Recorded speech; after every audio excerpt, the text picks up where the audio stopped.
আমাকে ভয় পাই নাকি? Madam, madam, please please please please please, তুমি নিজেও জানো ম্যাডাম চলে আসলে তোমার সাথে আমাকেও বের করে দিবে ক্লাস থেকে। মহামান্য রৌদ্র মেঘের সাথে বৃষ্টিকে মানায়, রোদকে না। অতএব রোদের সাথে মেঘকে মানায় না। যত তাড়াতাড়ি সম্ভব বিয়েটা করে ফেলা উচিত, তাই না?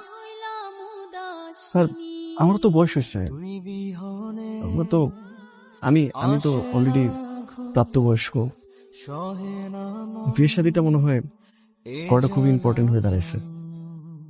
হ্যাঁ, মামা মামিটা আমি বলবো একদম ভদ্র নম্র তোমার মতন সারাক্ষণ নামাজ কালাম পরে এরকম একটা মেয়েকে খুঁজে নিয়ে আসতে। হ্যাঁ অবশ্যই, নামাজি, এ তো নাচনি না। ঠিক আছে, যখন বিয়ে করবে তখন দাওয়াত দিও।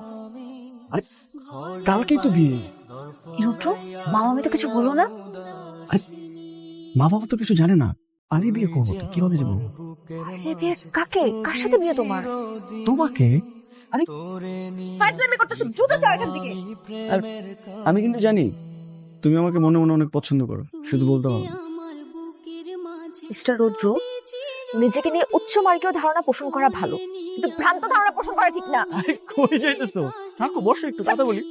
আরে না করো। মা, আমি বুঝতে পারলাম না এত রাতে ছাদে কি? এই তো এক্ষুনি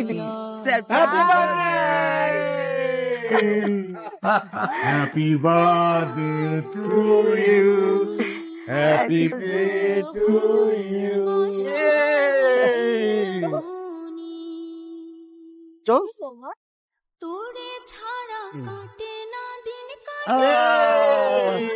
Happy birthday to you. Happy birthday to you. Happy মামাকে Wow. পুরোটা খাদক। Hunger. জন্য অনেক আশীর্বাদ রইল। মহানেকা সাবানের মতো তোমার ছোট্ট একটা সংসার হোক, একটা সেলাই মেশিনে তোমার ভাগ্য ফিরো। সেটা আর কিভাবে বুঝবো? আজকে আমার বার্থডে, কিন্তু এখন পর্যন্ত আমি কোনো বার্থডে গিফট পাইনি। স্যাড।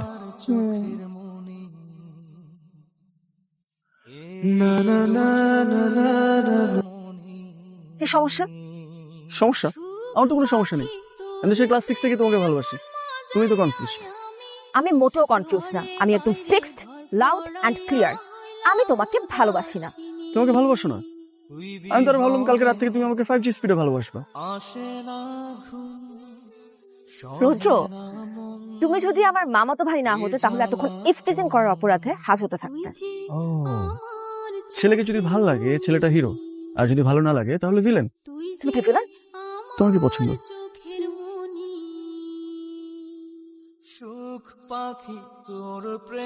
রোদ্রের সাথে তোর কোনো সম্পর্ক নেই। এ কথা যেমন সত্যি রুদ্রের সাথে আমার কোনো প্রেমের সম্পর্ক নেই, ঠিক তেমনি এই কথাটাও সত্যি যে ওকে আমি ভালোবাসি।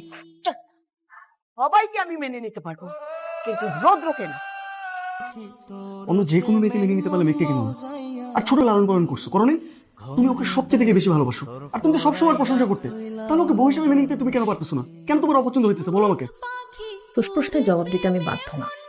শুধু এটা শুনে রাখ, তোদের এই সম্পর্ক কোনোভাবেই সম্ভব। তো আমার কোনো পছন্দ, মেয়েকে ছাড়া অন্য কোনো মেয়েকে ভালোবাসি না, আমি ওকে বিয়ে করবো করলে।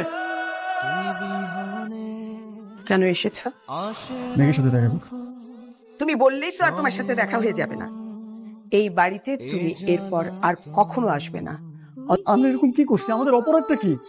তোমার কাছে কি আমি কৈফিয়ত দেব? তোমাকে বলেছি তুমি এই বাড়িতে আর আসবে না। ফুপি বলেন আমাদের অপরাধটা কি?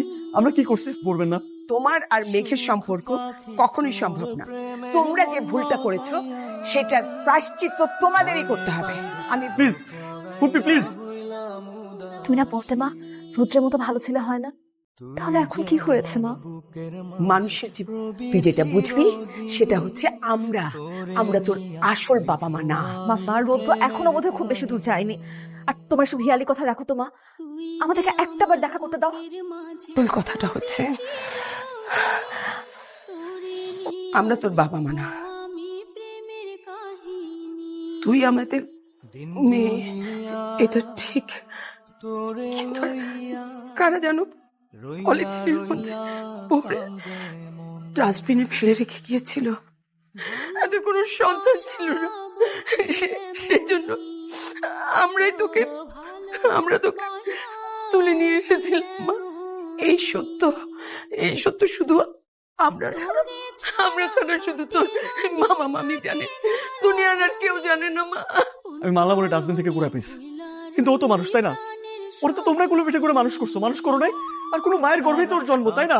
কিন্তু জন্মটা যে বৈধ না সেটা বুঝতে পারছি। এটাতে মেঘের দোষ কোথায় বাবা, একটু বোঝাও না। কার দোষ হবে সেই জাজমেন্ট এখন না যাই। তোর মা যেহেতু চাচ্ছে না, অতএব তুই মেঘের চেতে মাথা থেকে ঝেড়ে ফেল। রুদ্র, প্লিজ একটাবার বোঝো। রুদ্র, এখন কি করবো, চলে তো আসছি। বাবা মামা মনে হয় মেনে নিবে। তাই এটা মনে হয় না, মনে হয় না মেনে নিলেও কোনো সমস্যা নেই। শোনো না, তুই তো বেকার, রাখবা কোথায়? রেখে নিবো, সমস্যা নেই।